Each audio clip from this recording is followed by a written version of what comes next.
Isso é uma coisa que já está no nosso dia a dia, né? Se a gente for pensar em problemas do nosso dia a dia, pequenas coisas, como o simples fato de chupar uma bala, ela pode ser mostrada como uma lógica de programação, né? Qual é a programação de se chupar uma bala? Você pega uma bala do saco, você abre a bala e você coloca a bala na boca. Se você for uma pessoa bem educada, você vai jogar o papel da bala no lixo.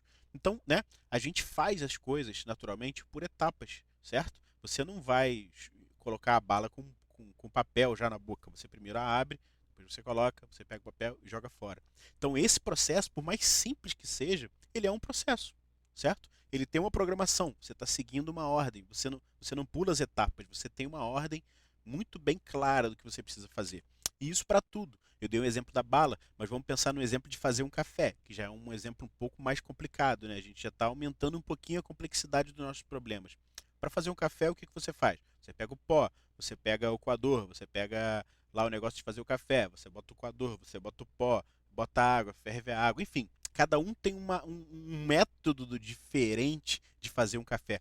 E aí a gente entra numa questão muito importante. Foi muito legal ter colocado esse exemplo do café, porque cada um tem uma maneira de fazer, certo? E em programação é a mesma coisa. Cada um vai desenvolver um problema de uma maneira. Não existe uma maneira exata. Existem várias maneiras exatas. E isso é importante. Tenha sempre em mente isso. Eu não tenho como saber se, nossa, não existe um código 100% certo. Existe um código que resolve um problema. E eu posso fazer um código que resolve o mesmo problema de outra maneira. E a gente pode ter diversas maneiras de resolver o mesmo problema. Isso é legal. E a gente vai descobrir durante o curso como fazer códigos não iguais, mas como fazer códigos bem escritos, de maneira bem clara e tudo mais.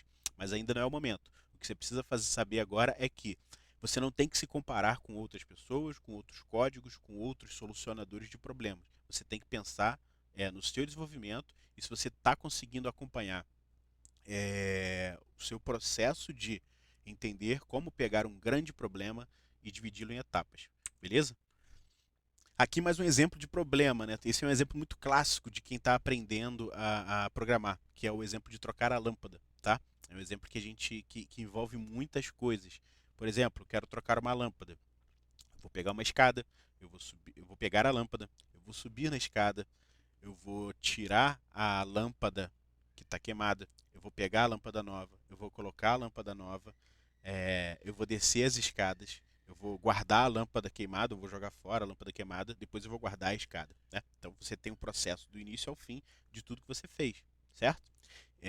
E os processos, né, e os problemas, claro, a gente está falando de problemas do dia a dia, mas os problemas eles vão ficando cada vez maiores, certo? E conforme os problemas vão ficando maiores, e até mesmo se você quiser mostrar para alguém como resolver tal problema, a gente precisa de alguma maneira, a gente precisa documentar isso de algum jeito, certo? E é para isso que existem os algoritmos. A gente costuma escrever, né? O que, que a gente faz? A gente pega e escreve essas instruções, né? De cima embaixo de tudo que a pessoa precisa fazer ou de tudo que o computador precisa executar. Esses são os algoritmos, são as receitinhas de bolo. E aí por isso que eu te trago essa receita de bolo aqui, que se você fizer, inclusive, você me mande um pedaço, por favor, porque eu adoro bolo de fubá, mas esse não era o motivo. Eu só peguei aqui um gancho. Mas se você olhar, e isso a gente já convive com isso há muito tempo, né? As receitas de cozinha, elas são um grande exemplo de algoritmo, né? Elas têm os ingredientes ali separados, mas o modo de preparo, especificamente o modo de preparo, eles dizem claramente o que você precisa fazer, de que maneira, em quanto tempo, né? E você percebe que, assim como um algoritmo, ela é sempre lida de cima para baixo, certo? Sempre de cima para baixo, para que você siga a ordem do que tem que ser feito, linha a linha. Isso é um algoritmo. Quando você pega aquele monte de código, né, se você nunca programou, quando você pega aquele monte de código ali escrito em seja lá qual for a linguagem, aquilo é processado linha a linha, como alguém que está lendo uma receita de bolo, como alguém que está lendo uma receita de como executar tal tarefa escrita por outra pessoa, certo? E é exatamente isso que a gente vai tentar escrever e vai tentar passar para o computador. Então a gente vai mostrar para ele, olha, eu quero exatamente que você faça isso daqui que eu estou te pedindo.